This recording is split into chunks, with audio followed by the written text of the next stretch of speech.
with a strict hierarchy, and he saw that the ruler of the family was a female.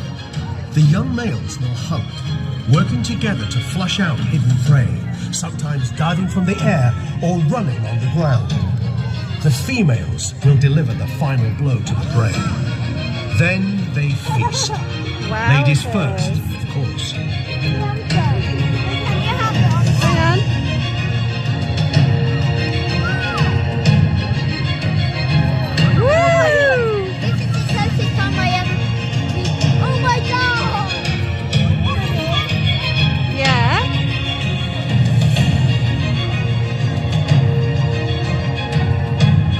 That is so close, isn't it?